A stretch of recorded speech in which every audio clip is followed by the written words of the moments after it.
Baitea, alors, malgré toutes les mesures barrières qui eh bien, sont mises en place pour affronter la Covid-19, le ministère de l'Éducation et des Sports tient à ce que les centres de loisirs, les centres de vacances restent ouverts. Pourquoi? Déjà parce qu'il y a une demande forte au niveau des parents pour pouvoir replacer leurs enfants, surtout pour ceux qui travaillent et qui n'ont pas les moyens de pouvoir placer en garderie. Donc les centres de vacances sont un moyen pour eux de placer leurs enfants. Ensuite, effectivement, ce guide de bonnes pratiques que nous avons mis en place permet d'avoir une ligne de conduite à tenir au niveau de nos associations, en sachant que la réglementation de jeunesse prévoit déjà des règles d'hygiène et sanitaire qui permet déjà à nous de mettre déjà en place depuis déjà des années. Ce guide de bonnes pratiques est un guide qui a été qui ressurgit de la veille sanitaire, auquel nous avons uniquement pris les mesures nécessaires par rapport à l'organisation d'un centre de vacances.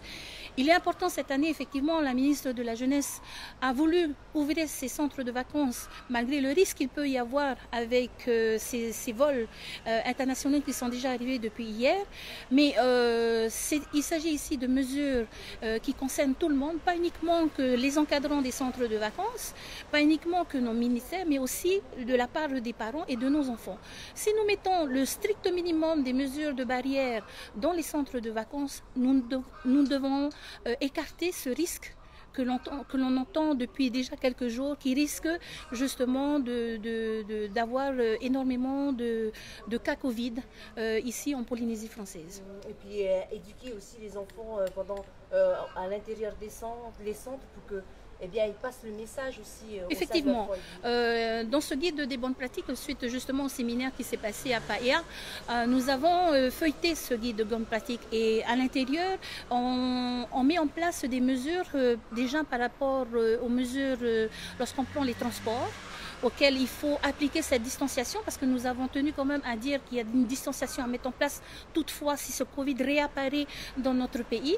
Nous avons tenu aussi à mettre en place des activités de distanciation qui ont déjà été pratiquées par certaines associations pendant l'appel du Covid, là où il y a eu quelques associations qui ont effectué.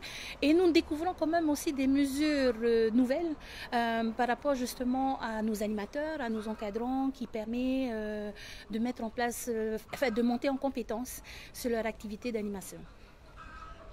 C'est bon pour moi. Thank you very much.